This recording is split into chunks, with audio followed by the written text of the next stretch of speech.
Mthwakazi omuhle ngibingelele. Ibizo lami nginguvelile Moyo. Abanengi bangibiza uVD Moyo. WeMthwakazi Republic Party ngingaphansi ke kogatsha lwe-Information Publicity njalo ngingu-National Spokesperson webandla leMthwakazi Republic Party.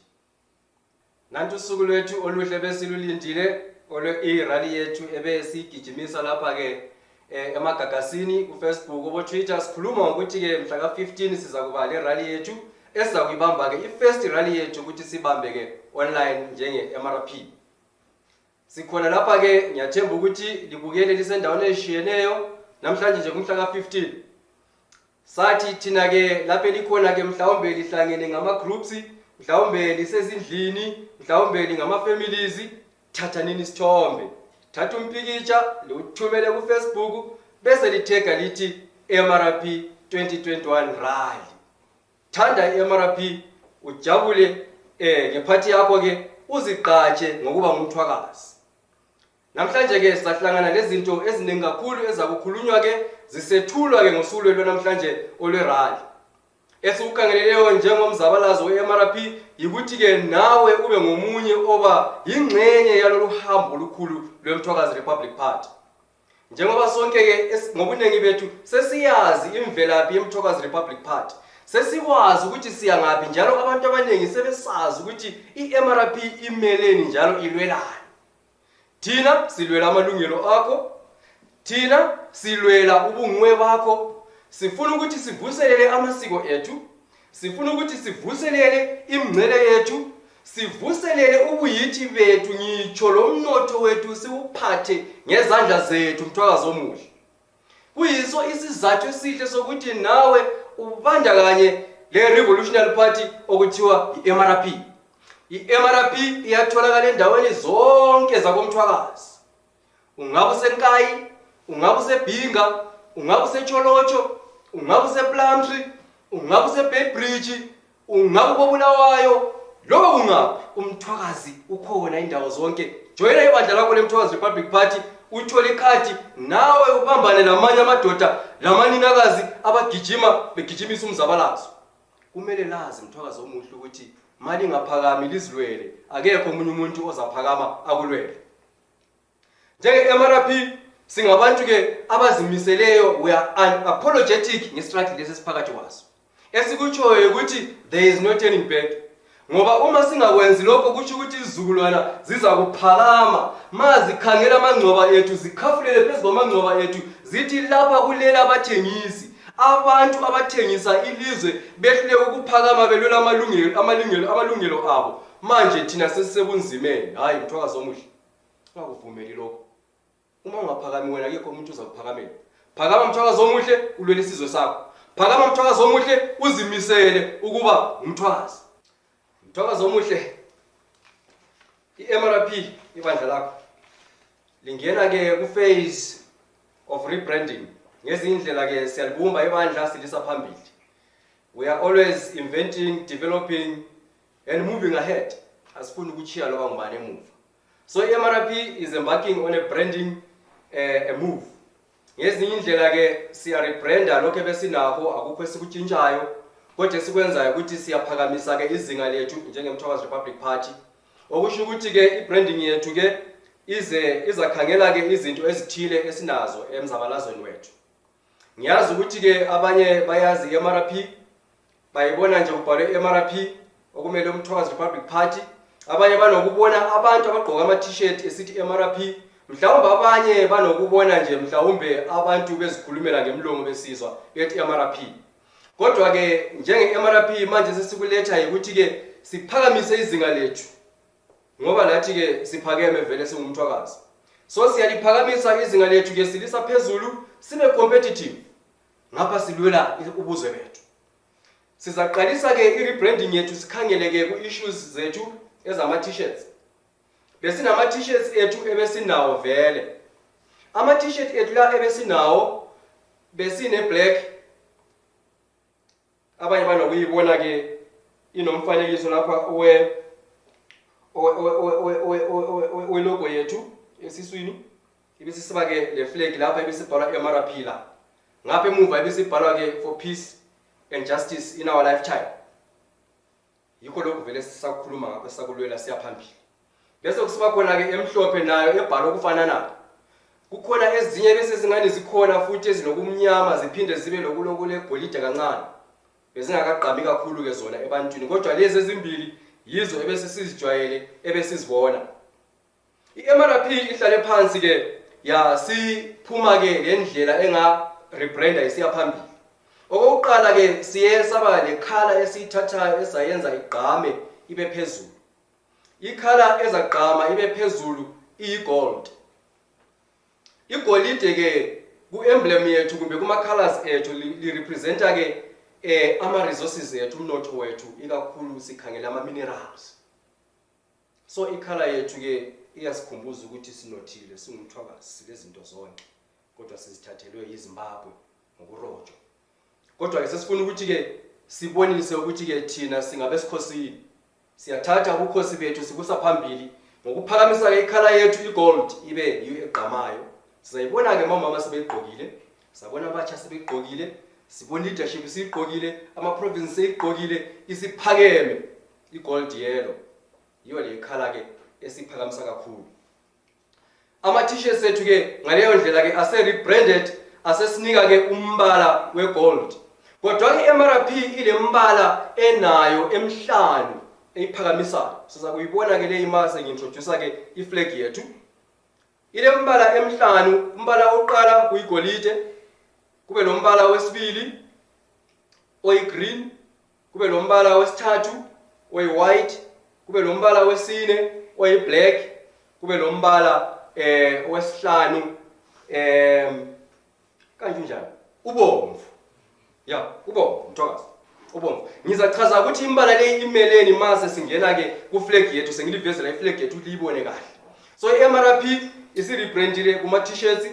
Kusazokuba khona ke lezi nsalo zabo mama ezabe zibonisa ke indlela esisibrande ngayo, ama-beret ke ngisho nama-shirt ke abobaba azakuba khona, azakutholakala ke azabe eveza ke umbala wethu esisugijimisa ke in our rebranding process.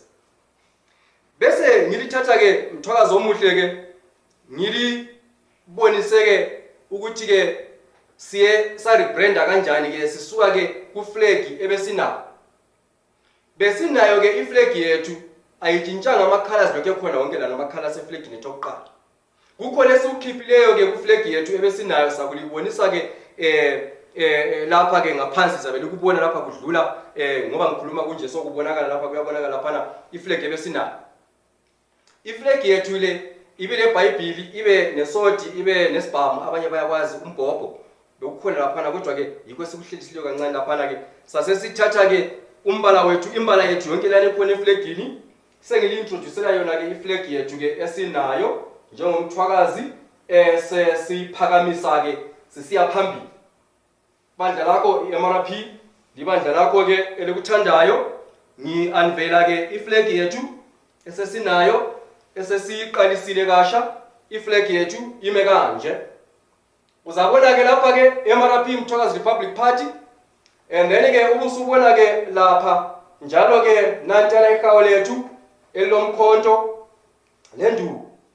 Mthwakazi omuhle, ngilapha ke ukulethulela ke iflag yethu entsha esesi-designile, sayi-adopta ke ezakusebenza ke kusukela namhlanje kusiya phambili. I-flag enhle kakhulu ke, i-flag eMthwakazi Republic Party. Niyayibona ke Mthwakazi Republic Party inhle kakhulu ke, inembala eshiyeneyo. Kanti ngizachaza ke ukuthi ke imbala imeleni kanti nalokho esikubonayo lapha kumeleni nakho. Okokuqala ke sile MRP laphana imele uMthwakazi Republic Party. Sisehla siya phansi laphana ke siyabona ke ihawu lethu elilenduku lomkhonto.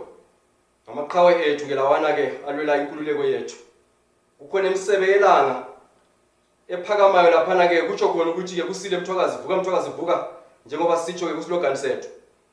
Bese njalo silejuba elimhlophe elimele ipeace, ukuthula komthwakazi. Singabantu abalokuthula kakhulu, njalo singabantu ke abakwazi ukubekezela. Selokhu sabekezela kuze kube namhlanje 40 years sibekezela ngaphansi kweZimbabwe, kodwa ke sesikhathi ukuthi siphakame sizilwele. Ngaphansi lapha ke kwehawu kubhale Mthokazi Republic Party okuyilona ke ibizo lombutho wethu ke lo iMRP. Then ke bese sisiza lapha sizabona ukuthi ke sinama stars, ama stars ethu la angu 13. Ama stars ethu lawa amelele ke ama tribes ethu wonke akhona la koMthwakazi. Thina koMthwakazi sithi abantu bonke balingana. Yikho ngasozibone istar esikhulu kulesinye zonke ziyalingana koMthwakazi. Akula majority akula minority, sonke singabantu siyalingana sonke koMthwakazi. Kusukela ke emngceleni phansi khona le Bhebhidla uzobamba khona le phezulu khona le eZambezi singabantu ke abalinganayo sonke kumele ngama stars la amhlophe. Then bese ngikhuluma ke ngembala yethu le ekhona ke silama 5 colors ethu akhona lapha. Ngiqale ke ngegolide ngiqale ke ngewhite le ephezulu lapha xolo lapho. Ngiqale ngewhite yethu ephezulu lapha ke iwhite yethu le imele ke ipeace and justice in our lifetime. Njengoba sichilo njengejuba ukuthi ke simele ukuthula. Then bese siba ke negolide yellow gold imele ke ama minerals ethu koMthwakazi. Siyazi ukuthi sinothile koMthwakazi. Isizwe sethu sinothe kakhulu.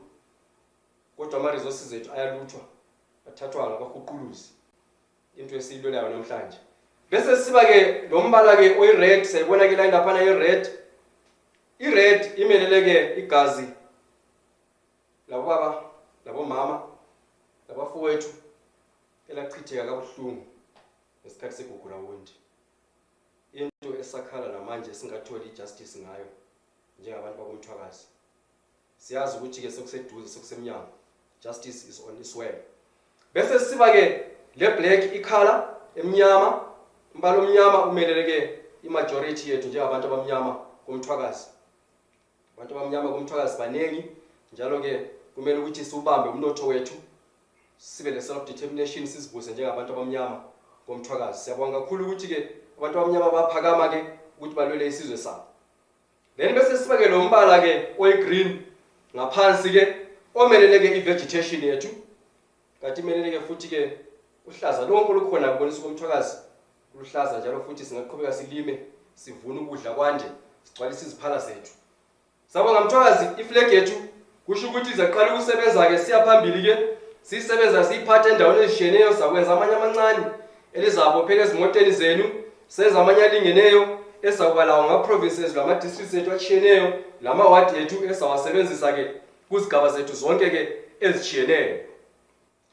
Mthwakazi omuhle njengoba sisazi sonke ukuthi ke iemblem yethu lesiboniyo lapha ke ku flag sikhulume ngayo kuma t-shirts ethu.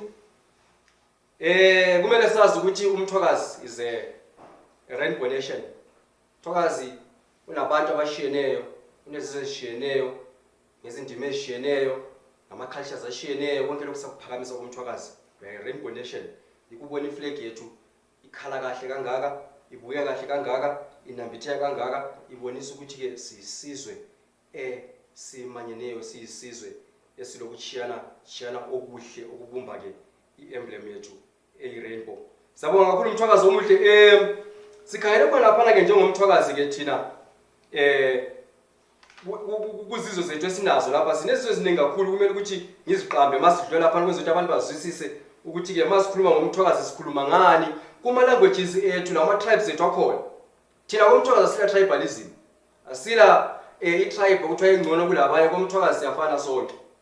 Ngiyafisa ukuthi ngabe kuthiwa ngiyazazi indimi zonke, ngabe ngiyazishaya ngizididide zonke abantu bonke ngiba accommodate. Kodwa ngokuya kwesikhathi sabe sifunda sonke nini, sifundisana ngezindimi zethu sonke nini, sizazi sonke, sikhuluma izindimi eziningi ezikole zethu. Njengomthwakazi emphasize ukuthi kube le first language, second language, third language, fourth language, at least umntwana azi ama languages angu5 akomthwakazi ngoba sinama languages amaningi kakhulu. Silawo amaTonga, silawo amakhalanga, silawo amanambiya, amandebele, amavenda, amasutu, amachewa, silamaXhosa, ababirwa, abasangwe, silawo amangisi, amaTswana, ziningi izizwe komthwakazi. Kanti futhi ke ikhona language engazake ikhulunywe eZimbabwe eyamakhoyiseni ekhulunywa kudala le kumele ukuthi njengomthwakazi sivuselele bakhona abantu abayibo okuthiwa ngamakhoyiseni masingena siye Cholotho ngale basuswa ewange basiwa khona ngale bonke labana thina njengomthwakazi sazokubaletha sivuselele futhi amasiko abo sivuselele ubuzwe babo sivuselele izindimi zonke sivuselele ama-cultures ethu wonke siphakame sisiya phambili njengomthwakazi siqhubeka siya phambili iflag yethu leyi ihamba le national anthem yethu umthwakazi uyisizwe njengoba simintroduce kanje is a nation umthwakazi is a nation we are unapologetic about that we are a nation as umthwakazi ngaleso sizathu ke i-consciousness yethu kayibe ngeyokuthi we are a nation. That's why MRP ithi yona ke i-nation national party irrespective ukuthi ayifiki ngale komngcwele ohambe kwekhe emnyatla phana kodwa sisala siyi-national party ngoba thina siyisizwe esipheleleyo. Ngaleso sizathu ke we adopted the old African national anthem. Ngicabanga ukuthi abakudala bayayazi yayihlatshelwa emazweni amaningi eAfrika lapha ethi inkosi sikelela iAfrika.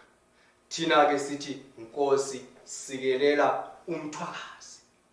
Inkosi sikelela umthwakazi. Kusho ukuthi kusiya phambili ke masiphakamisa iflag yethu leyi siyohlabela ke ianthem yethu ethi inkosi sikelela umthwakazi. Bathwakazi abahle endaweni zonke ezitshiyeneyo kuzigaba zonke lapha likhona abadala abatsha abancane sonke nini singumthwakazi. Asizithande nini? Sithande ubuzwe bethu, sithanda ama-cultures ethu, sithanda lesonke sibumbane sibe yisizwe sakhane sakho umnotho wethu sakho ubuzwe bethu zigqaje ngoba ngumthwakazi. I-MRP abanye bathi ya divide ayi-divide umuntu i-MRP. MRP is here to uplift all umthwakazians. Abathi ya divide ayilabana abafuna ukuqhubeka besicontrola njengomthwakazi. Asisafuni ukucontrolwa yiHarare, asafuni ukucontrolwa yiZimbabwe. Lokho sikubeka obala ngoba yikho sikulwela njengomthwakazi. Labo bonke abalwela umthwakazi bathi asibeni isizwe, asibeni isizwe umthwakazi, asiphakame nini silalo ilungelo lokuzimela njengesizwe. We have a right to self-determination.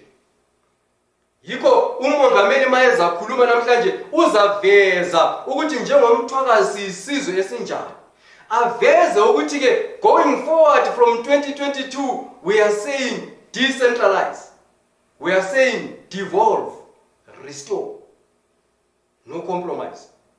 Whether Harare wants it or does not want it, from 2022 we are forcing a forced decentralization, devolution and restoration.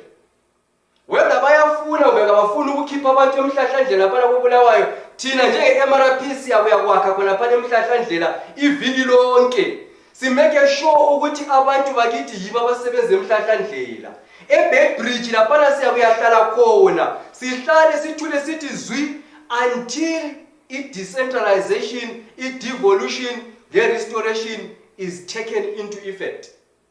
Sesikhulume kwanela sekumele ukuthi si-acte umthwakazi MRP. From next year, join ibandla lakho, woza nawe, phatha umkhonto wakho lehawu lakho, siyekulwa, silwele indaba yethu. Mthwakazi omuhle, sizwe sikamamba lomzilikazi.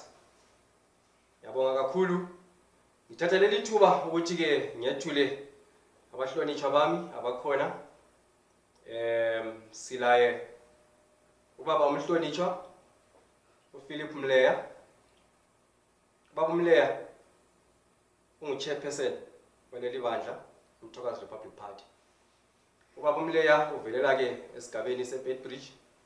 Uza kukhuluma lana ubaba Mleya ke ungumuntu okhuluma ke isivenda futhi ngumuntu futhi okhuluma isiSuthu. So uzakhuluma lana ngesisuthu lesivenda. Ngiyathemba ukuthi ke labangakasazi isivenda lesisuthu bazomuza namhlanje ubaba Mleya ekhuluma. Baba Mleya unika le platform baba ukuthi ke ukhulume lesizwe sikaMthwakazi, ukhulume lebandla leMRP lamalunga wonke endaweni ezishiyeneyo esigabeni ezishiyeneyo sikaMthwakazi wonke umadisisi wonke napa abantu babumleya. Siyabonga. Mthwakazi vuka abantu yithi abantu bathu kirina bathu ndirine bathu ndirine. Vuka Mthwakazi vuka. Greetings to the whole of Mthwakazi All protocol observed. Your Excellency, fellow NEC members, all structures, districts, all membership, family, friends, and traditional and religious leaders. My name is Philip Muleya. I come from Bybridge, under Edmund Sioka, Chief Stouter. I am currently the national chairperson of MTHWAKAZI Republic Party.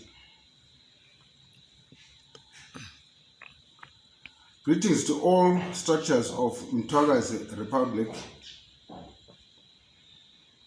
and all districts in various places, e.g. United Kingdom, Botswana, North America, South Africa, Ireland, and Namibia. I'll now switch on to Soto. Rikupa batho ba yeso ore re tshwarane batho ba Midlands, Matabeleland as a whole, re gwise mmuso wa ba village a batho ba bokwajaji. I'll now switch on to Venda. Baasho re umbela uri batho re farane, re dintshe bokate ya mbuso wa bakandeletsi a batho ba bobaduwa. Thokoza omuhle ngokunjalo ke ngithathalela ithuba ukuthi ngilethulele phakathi kwethu ke uSecretary General unobhala jikelele. Unobhala jikelele wethu ke siyamazi sonke ke umama udade wethu Qhawekazi uSakhile Nkomo. uSakhile Nkomo ube Assistant Secretary General iminyaka le edlule encedisa ke lo osukileyo ebandleni like lambona phambilini ke wajoin iZANU-PF asakwazi nokukhuluma nangaye, kodwa ke usisi uSakhile uza ukukhuluma phakathi kwethu njengo Secretary General. Ngemva kwalokho ke ebe sesivezela ke amanye amalunga amatsha eMTHWAKAZI Republic Party, awe National Executive aqokwe emalangeni adlule kumbe enyangeni ezidlule. Sike sabona iarticle eyaphumayo officially itshela uZulu wonke ke nama media houses ukuthi ke uMTHWAKAZI Republic Party usefile ama vacancies ku National Executive. Siyazi ukuthi ke si Revolutionary Party asibuyele emuva, siyaphambili, umzabalazo kumele ukuthi uqhubeke usiyaphambili. Mama Sakhile unika leli thuba ukuthi ke khulume lo MTHWAKAZI bingelele bese ke uyayenza ke umsebenzi wokusivezela ke aba ku National Executive abatsha. Ngiyabonga. Thank you, Somlomo, National Spokesperson, Comrade Moyo, for such a warm welcome. I greet you all. Ngitivuka MTHWAKAZI vuka. My name is Sakhile Nkomo, currently the National Secretary General of MTHWAKAZI Republic Party. Ngidabuka echolotsho kusiphepha. Ngithanda ukuzehlisa phambi kobukhokheli bonke, ngizehlisa phambi kamongameli weMTHWAKAZI Republic Party, ubaba uMqondisi Moyo, ngizehlise njalo phambi ka-National Chairman ubaba uMleya, Philip Mleya. My fellow NEC members, all structures, all provinces, all districts, all membership in general, family, friends, traditional and religious leaders, and all media houses. First and foremost, I'd like all of us to observe a moment of silence to all our fallen comrades here in MTHWAKAZI, as well as the whole world at large, due to the COVID pandemic.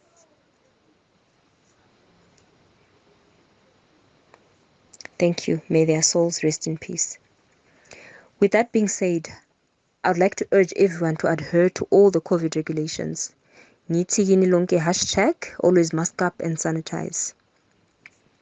It is with utmost honor and great pleasure that I, as the National Secretary General, advise all structures, stakeholders, media houses, and membership in general that the National Executive Council, which is the highest decision-making body of Mtwakazi Republic Party, has reaffirmed the following positions in the National Executive Committee. President Mqondisi Moyo, National Chairperson Philip Mleya, National Secretary General Sakile Nkomo, National Alternative Secretary General Ntomzoto Mkuni, National Spokesperson Velile Moyo, National Treasurer Brighton Ituteng Malaji, National Organizer Paxton Kaba, Alternate National Organizer Paul Ngwenya, National Foreign Affairs Secretary Alpheus Fuyana, National Secretary for Security Mxolisi Mhlanga, National Chairperson for Women's League Sibongile Banda, National Youth League Chair Mongameli Mlojwa. The NEC further made the following appointments in the National Committee. Committee Member 1, Mutanga Kuzilela. Committee Member 2, Mbonisi Kumbo. And Committee Member 3, Patricia Nyati.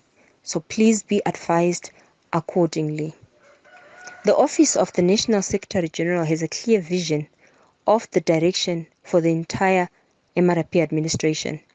My deputy and I have an amazing team spirit, and we shall work together hand in hand. It is my intention to serve with humility, and therefore I commit to doing my best to ensure growth of all structures of MRP, both at home here and abroad, and engage relentlessly in confidence building. As I move towards my conclusion, I wish to thank all the stakeholders for your participation in all our events, in all our victories, and more so in all our trials and tribulations. I also congratulate the newly appointed chairman, Comrade Muleya, and wish him every success during his tenure leading our organization. We stand ready to provide you with whatever support we can and which is needed. The same goes for all our newly appointed leadership. My remarks of gratitude also extend to the rest of the NEC leadership for their unwavering support. And to them I say, comrades, let's work diligently and build a force to be reckoned with. Last but not least, my warmest gratitude goes to the foot soldiers of this revolution and our membership across the globe. Finally, allow me to close with a word of appreciation to all our comrades, friends, family, and well-wishers, far and near. I thank you for your kind attention. Thank you. All right. Mtwakazi omuhle. Njengomtwakazi sithi thina vuka Mtwakazi vuka. Vuka Mtwakazi vuka. Amandla awethu. Awethu amandla. Amandla awethu. Umtwakazi ngowethu. Mtwakazi omuhle. Asibuyele emuva. Sesikhathi sokuthi sivuke. Sesikhathi sokuthi sithatha amandla. Siwabisele ebantwini, siwabisele kumtwakazi. Umtwakazi asivuse. Ngithatha leli thuba ke ukuthi ke ngi-introduce umongameli weMtwakazi Republic Party.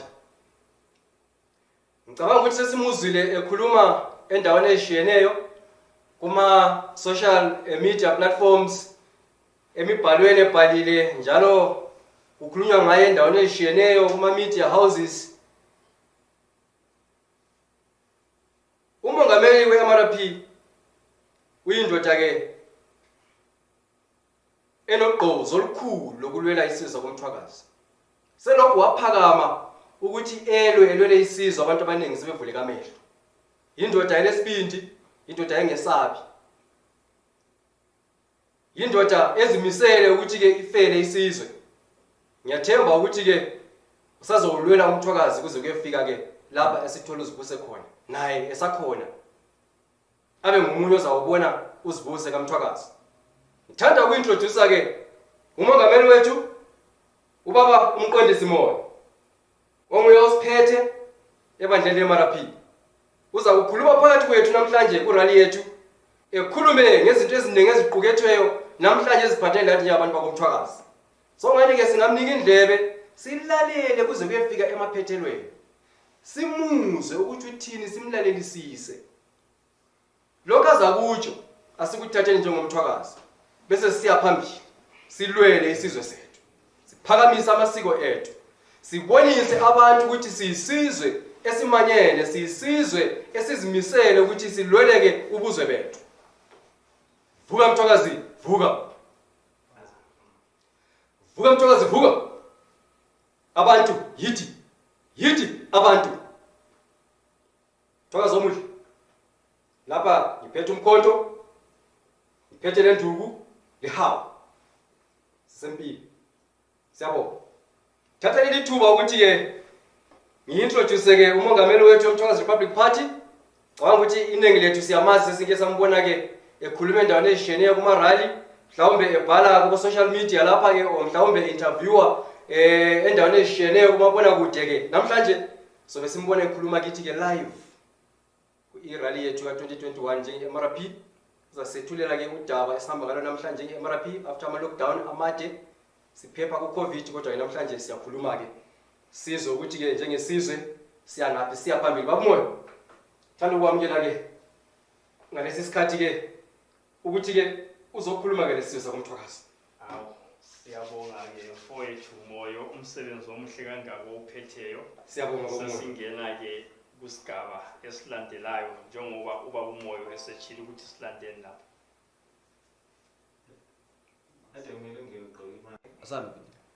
Babumoya, isiteji sesingesakho baba, ukhulume nomthwakazi. Siyabonga. Siyabonga baba uMoyo, siyabonga lokuthi susigcobile amafutha njengoba sazi ukuthi ngesikhathi se-COVID kumele sigcobe lokho kusivikela ku-COVID. Siyabonga umsebenzi omuhle kangaka osuthe wawubamba ngendlela ephezulu kangaka. Revolutionary greetings to all our Mthwakazi people all over the world. The day that we have been waiting for has finally come. This is the 15th of August 2021, where as MRP we are presenting our own address to all our people. Many people have asked many questions about who we are and why MRP. I'll start by giving a brief background about who we are as MRP. MRP was formed and launched on the 11th of January 2014 at Presbyterian Church in Bulawayo. Yes, it was formed only to come and bring the permanent solution to all the problems that have been affecting our Mthwakazi people since time immemorial. We will start by addressing political status of Zimbabwe and Mthwakazi people. Many people have been talking about regional approach versus national approach politics in the Zimbabwe context. We would like to outline to our people today that we don't regard ourselves as a region, but we regard ourselves as a nation. As we know that Mthwakazi was once a nation that was conquered when our last king, Lobengula, was defeated in 1893 at Effies Beki at Katate, Ndabasinduna. And this is the time when our last king lost about 6,000 warriors. And in 1923, this is when the whites decided to amalgamate Matabeleland and Mashonaland to become one. Now, as we look at how things moved by, it happened that around 1980, Zimbabwe attained its independence from Britain. And this is again another opportunity when Mthwakazi and Mashonaland were again bundled to form what was to be called today Zimbabwe, whereby it is even enshrined in the current Zimbabwe constitution that Zimbabwe is the interstate, which to us is a fallacious rhetoric. We look at this preamble in the Zimbabwe constitution as a way of deceiving our people to believe that indeed us and the people of Mashonaland are one, whilst on the other hand, this is used as a way of continued oppression. On the other hand, our people have been crying a lot about devolution of power as a way of governing our, Zimbabwe as a unitary state. And this to us has proven to be a failed devolution of power, because our people are not benefiting anything out of the resources that are found in our place. On the other hand, we have seen that the Zimbabwean government have just centralized everything in a way that disadvantages our people and makes it difficult for our people to access whatever resources that they want to access or whatever services that they want to access. An example of that is even the way how our people acquire the documents as birth and national identification particulars. You find that our people will have to travel to places like Harare to access these documents. On the other hand, we have got also a loss of control of our resources within Mtwakazi territories by these cartels. And this is done as a way of enriching Harare at the expense of our people. Not only that, we have lost control of our resources, we have also lost even our culture and the control of our traditional affairs. This is even shown by the land distribution pattern of our status quo, whereby our land is no longer in the hands of our people, but our land is now in the hands of people from Mashonaland. When we go along trying to rectify all these things, we even find that even the state security apparatus of Mtwakazi against Mtwakazi people is used in a manner that is not favorable to our people, whereby each and every time when our people try to raise some issues that pertains them, the state apparatus are not, doing us any good, but instead they oppress us, they arrest us for political gains that favor the people of Matebeleland. Also, the judicial patterns in that country are not favorable to us, because every time when we raise our issues, regardless of that, Section 59 of the current Zimbabwe Constitution says every citizen has got a right to petition and to demonstrate. Our people are always silenced because the judicial system is against our people. We even look at the voting culture of Zimbabwe as a country. The voting culture doesn't favor our people. We always see the ruling party, that is ZANU-PF, doing a lot of vote buying and rigging of the elections. And many people believe that vote buying and rigging of the elections started around year 2000 when parties like Movement for Democratic Change were formed. But to us as the people of Matebeleland, we know that rigging started way back around in 1980 when the ruling party, together with Britain, rigged ZAPU, which was then led by our late founding nationalist, Mr. Joshua Nkomo. May his soul rest in peace. What is it that we want to bring to our people as a political party? Because many people have been asking us some questions. What makes you different as MRP from these other political parties that have been there ever since? We are saying that as Mtwakazi Republic Party, we want to bring a political power back to our people. Our people have lost a lot of political control within their own jurisdiction, whereby political power is now benefiting political parties that are led from Mashonaland. We know that these political parties, they have a national outlook, but on the other hand, they are the tribalist political parties formed to distract and deprive our people of their resources. We are here to encourage that on the elections that are going to be held on the 2023, we want to encourage our people to register to vote. At the same time, we want to encourage our people to have their own local representation, that is in local government and in parliamentary seats, whereby we are saying We need these people that will be voted into power to be able to stand with the voters to fight for whatever belongs to our people. We are even saying no to harmonization of elections. We have realized that ever since ZANU-PF introduced this system of harmonized elections, this is what makes ZANU-PF to be able to rig elections in a way that promote or disadvantage the political players which are the opposition parties. In this regard, we are saying no to harmonization of elections. We want a scenario whereby there will be council and parliamentary elections done on their own, and then we have presidential elections done on their own.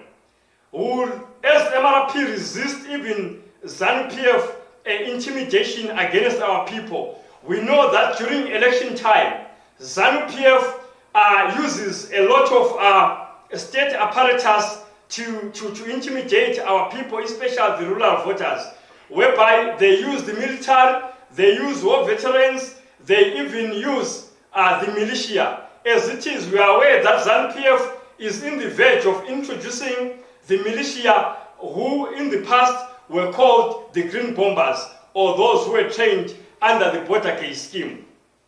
As MRP, we will deploy our people in all our wards as whistleblowers and infiltrate all the systems to achieve an end of forced takeover of our rights and right to self-governance of our resources through a collective effort with our people at large. We are even going to introduce or launch a forced decentralization and devolution of all governmental activities beginning in 2022. This will help our people to be able to have a sense of belonging, whereby if we are to devolve and decentralize all the operations, our people will then be empowered to do as they wish in all their localities.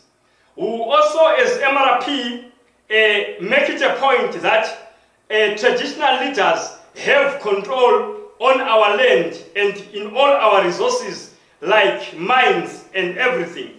We have since discovered that ZANU-PF has politicized the traditional leaders institution to an extent that it is now as if the chiefs belong to ZANU-PF, while even the constitution of Zimbabwe clearly states that our traditional leaders are supposed to be apolitical. We would want to also bring back our national pride as MTHWAKAZI people, as dating back to around early 80s or before then, our people used to be proud of who they were or who they are as MTHWAKAZI people. But all this has been lost due to the heavy hand of ZANU-PF upon our people, whereby every time when they deal with our people, they would want to instill fear over our people. We would, as MRP, promote all our languages to be treated as equals under MTHWAKAZI. As we know that as MTHWAKAZI, we have got around 13 tribes. We don't believe in the so-called minority languages mantra by the people of Mashonaland, who will always want to treat us as minorities, whilst we know that we are a nation that is composed of more than 13 tribes that were found by our king, Mzilikazi, when he built our nation. We will also reject and resist arrests that are political and tribal motivated. We have seen that for the past 41 years, ZANU-PF leaders, who include Emerson Mnangagwa and Constantine Chiwenga, deserve to be rotting in the jail for the atrocities that they perpetrated against our people in 1983 to 1987, where we lost more than 40,000 of our innocent people. But ZANU-PF as a party has made the point that their leaders are not arrested for whatever they did to our people. As MRP, we continue to be arrested for unclear cases that every time we'll be trying to express who we are and what we want. And as such, we will now want to defy whatever arrests that the government of Zimbabwe would want to put against our people.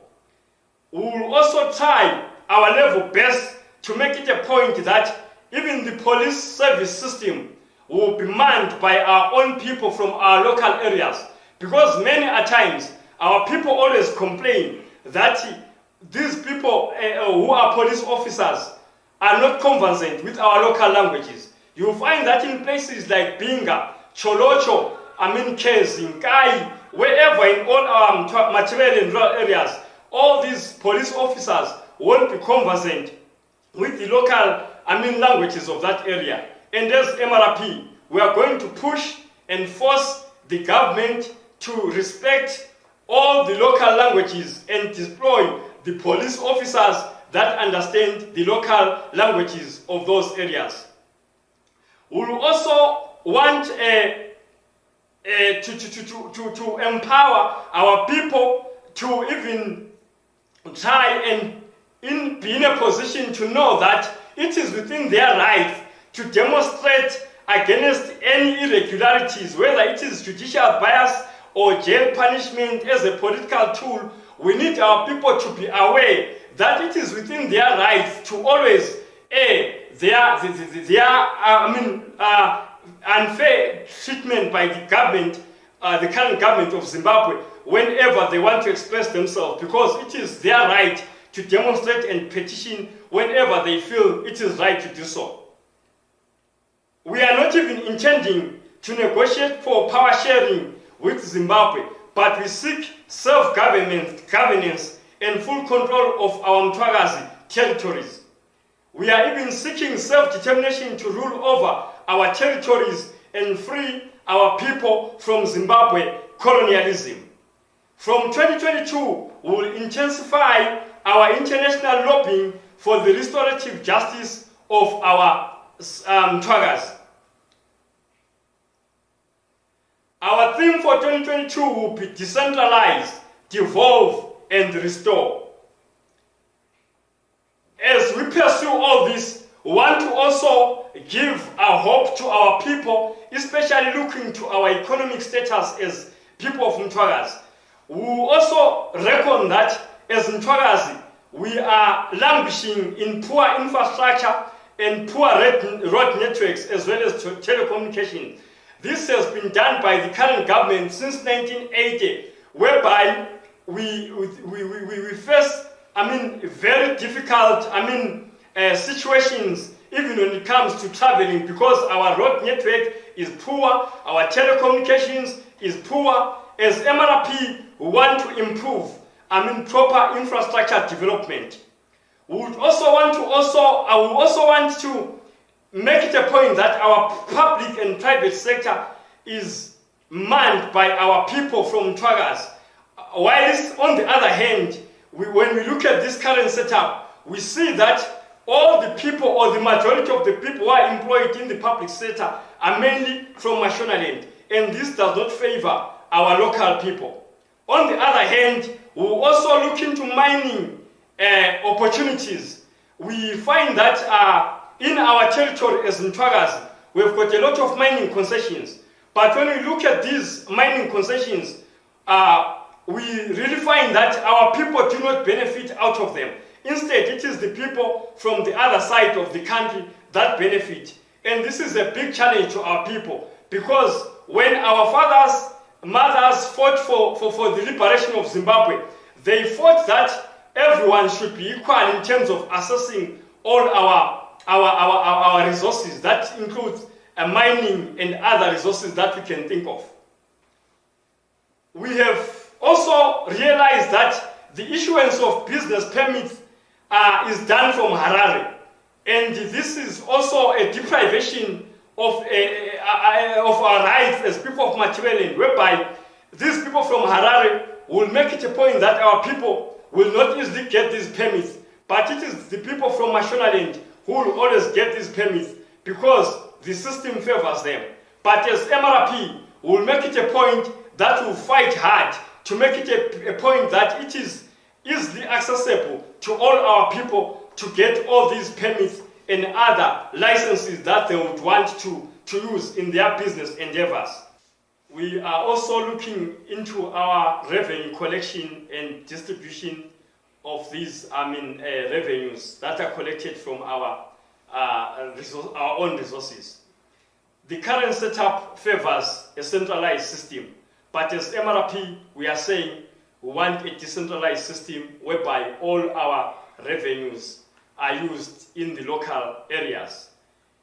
Sisakhangeleke kule indaba yokuthi silezi indawo eziningi ezisipha inzuzo singumthwakazi, kodwa ke sithi nxa sibheka bese sibona ukuthi ama resources lawa our benefit thina asuka ayedliwa khona le kobamba zonke.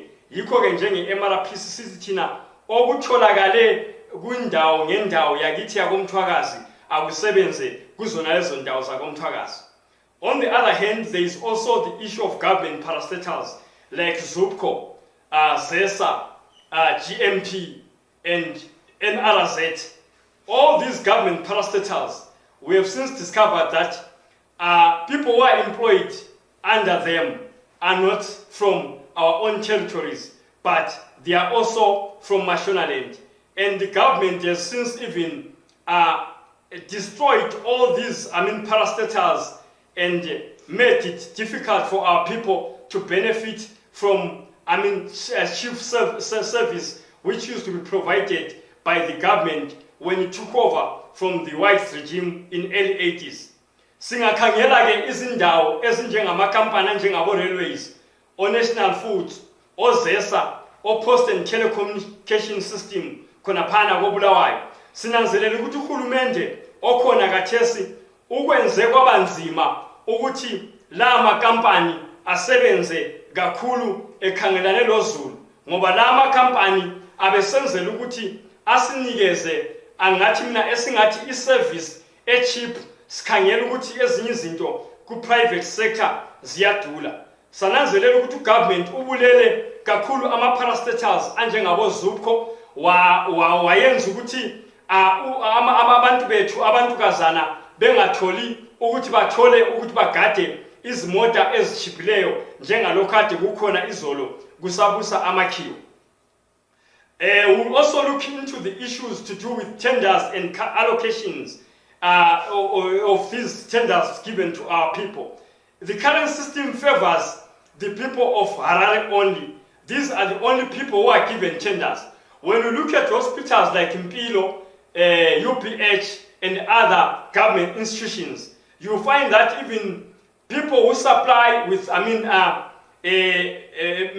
medicals and everything are always from Harare. And we are saying, as MRP, we want to stop this and allow our people to be the ones allocated tenders from these institutions.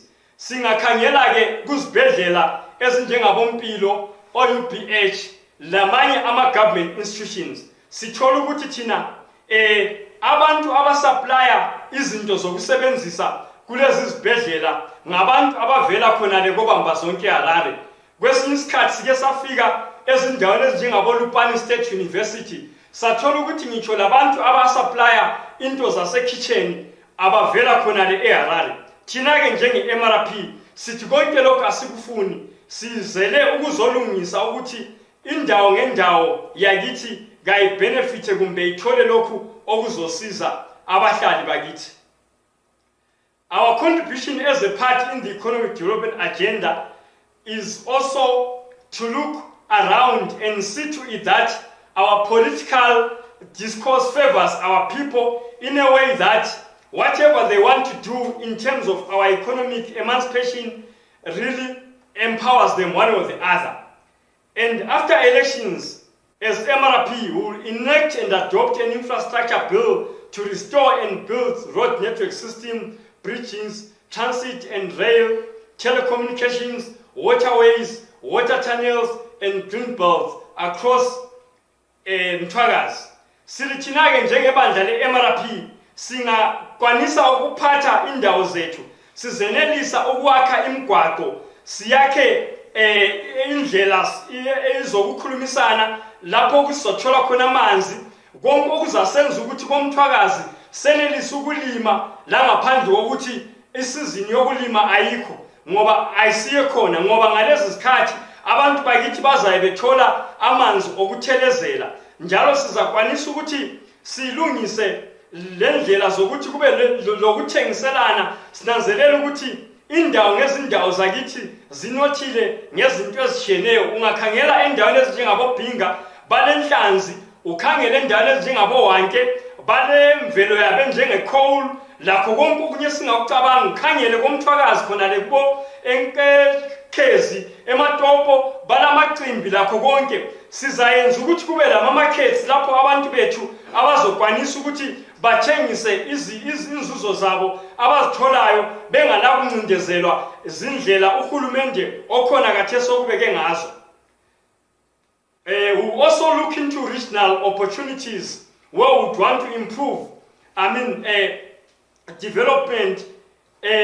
By this, we mean to see to it that the opportunities will be given to our people to an extent that they are all empowered in a manner that will make them to freely trade with whosoever they would want to trade with.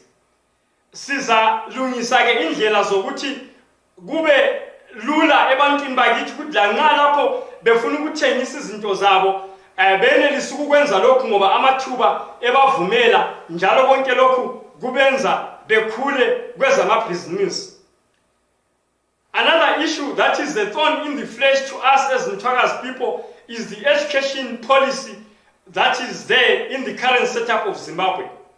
When we look at who is employed to teach in our schools, we will find that many of our rural schools are now manned by the teachers from Mashonaland.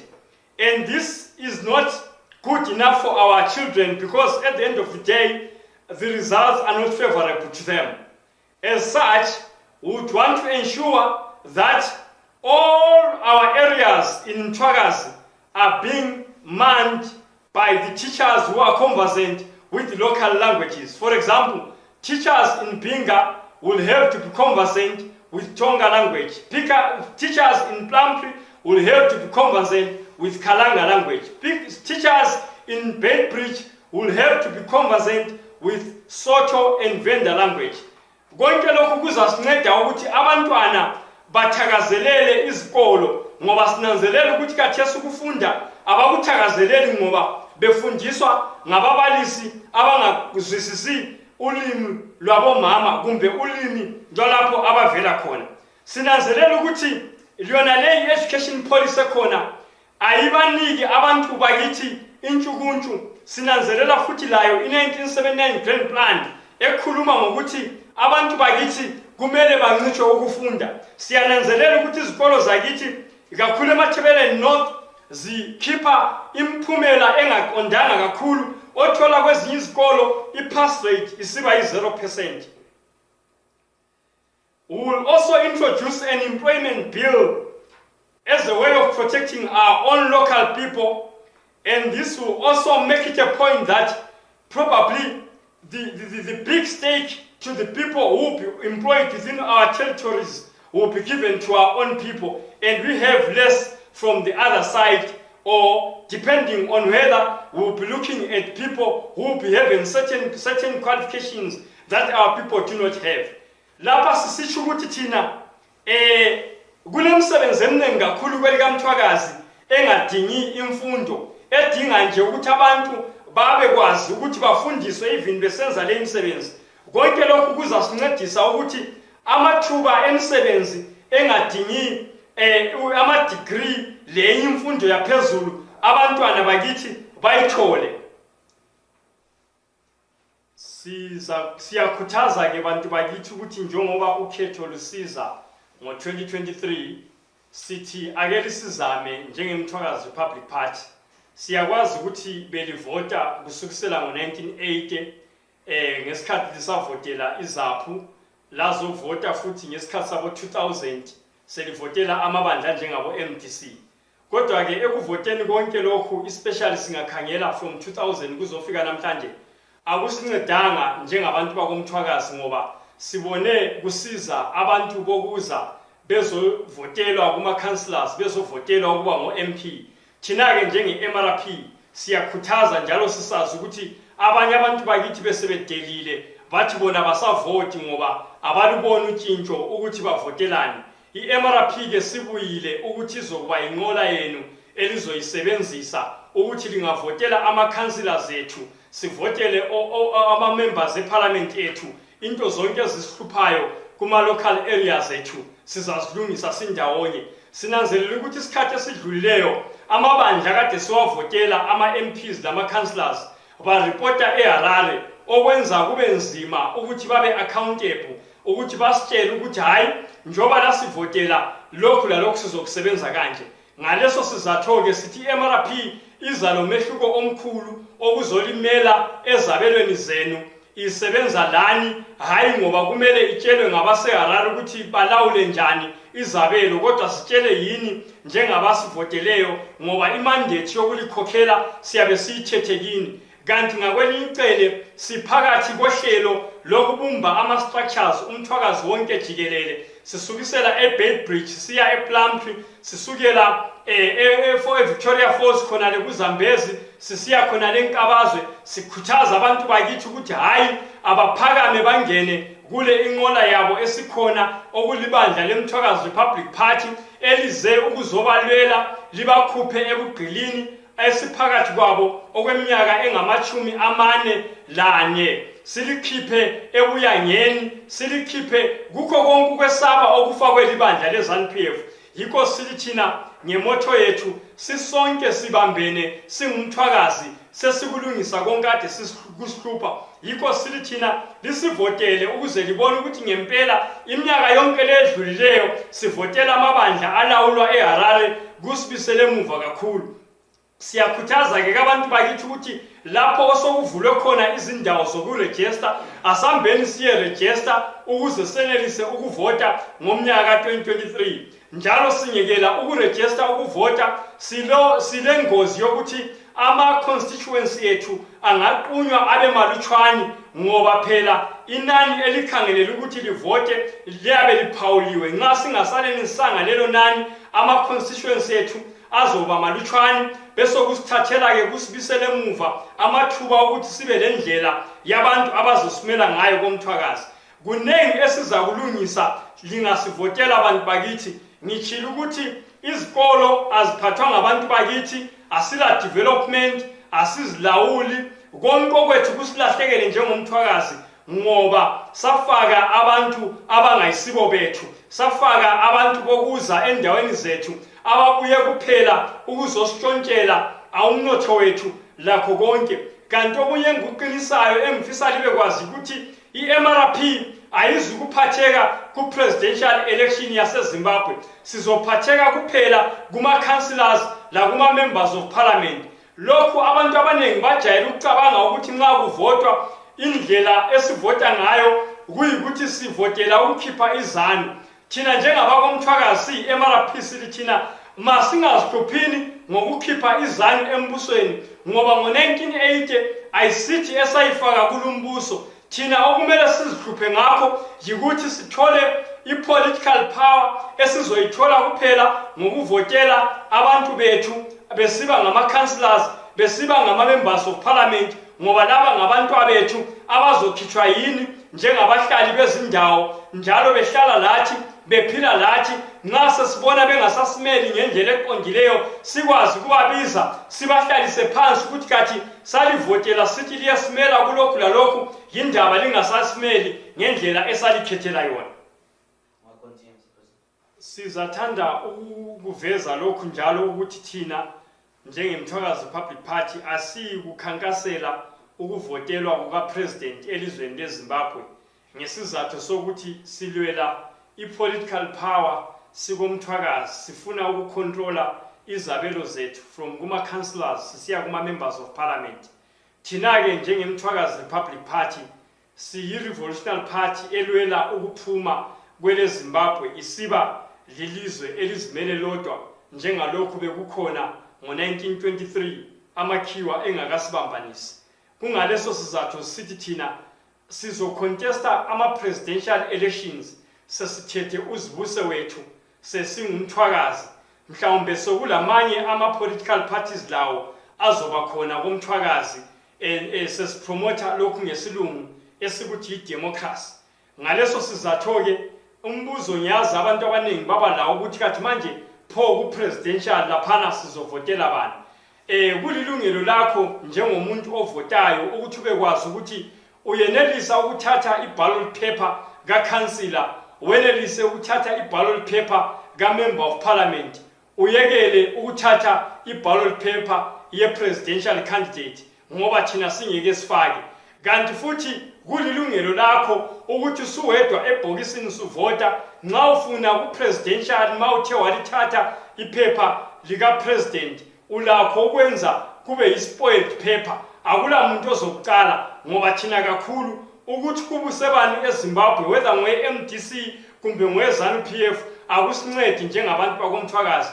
Yikho sifuna thina i-local control of i-territory zethu ngama-councillors lama-members of parliament.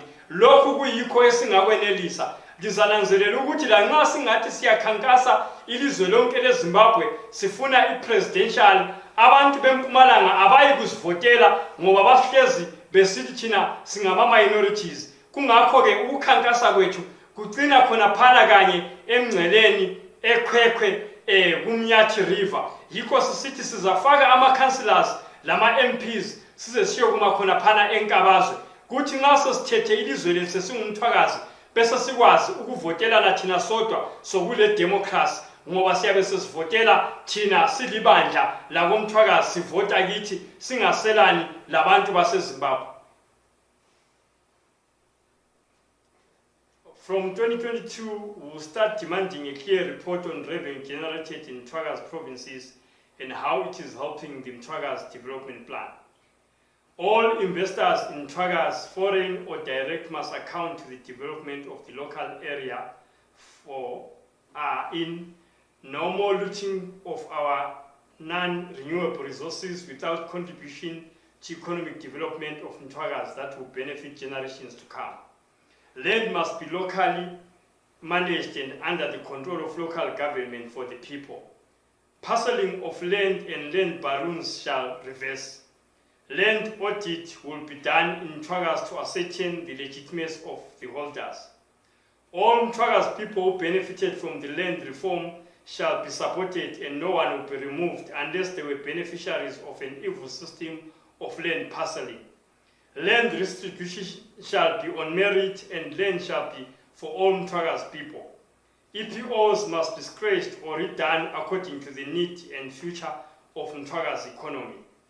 A centralized system that works against Mthwakazi will be scratched when we take up regional power. Local business people, investors and foreign investors must be protected in Mthwakazi. Some level of confidence is needed for all investors. Small-scale or informal traders must be protected and consulted with. This will protect their businesses across Mthwakazi. Help for SMEs shall be provided through a system of incubation which will provide ease of doing business for entrants and established businesses. Tender partnership and tender allocation will be a top priority for monitoring. All tenders in Mthwakazi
technology and development opportunities.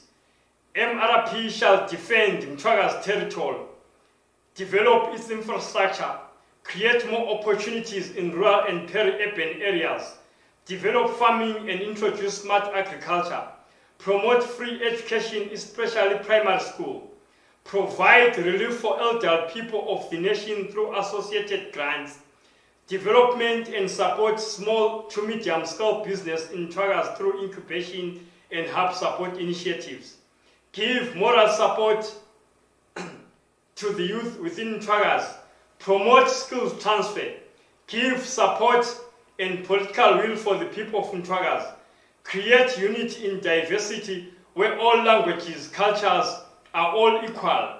Opportunities shall be given to all Mtwakazians. Our target for 2023 is to decentralize, devolve, restore. We will launch a campaign against all forms of marginalization created by the system.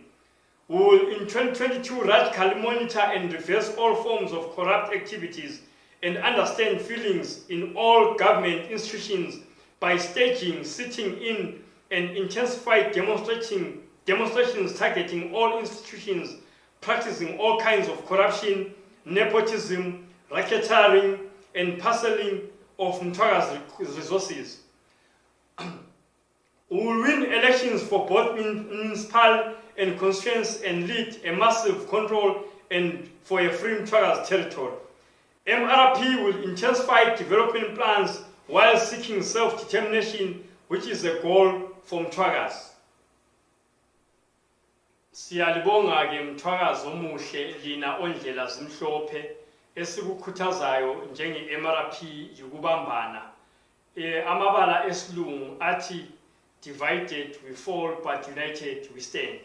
Sikhuthaza ukuthi singabantu abamhlobo etshiyeneyo komthwakazi singathi izindima ezingu-13 asihlanganeni sibambisane lumsebenzi esingathi indlovu ephambi kwethu, sikhankaseni sindawonye, sisebenze sindawonye ukuze ikusasa labantu bethu libe lokuphila okuhle okugcweleyo.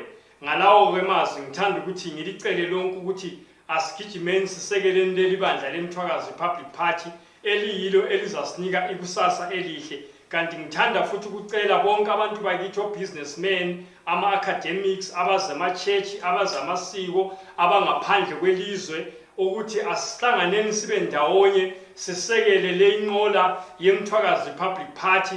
Okunye sidinga lezimali zokuncediswa lakho konke okungama-resources okungasinceda ukuthi umsebenzi wokukhulula isizwe sakithi uye phambili. Kungakho-ke sitholakala futhi lasebulenjini kuma-Facebook page kulalapho esicela khona sigqugquzele ukuthi abantu bafake usekelo labo ngalokho abakutholayo, sikhangele izimali lakho konke. I-contribution yenu bantu bakithi iqakathekile, njalo yikho sizaboleka lamazwi akhulunywa indoda yakithi yakomhlanga athona umkhulu lomsebenzi, kanti awethu njenge-MRP athi nothing for us without us. Njalo sithi thina sisonke sibambene singumthwakazi sesikulungisa. Ngiyalibonga lonke.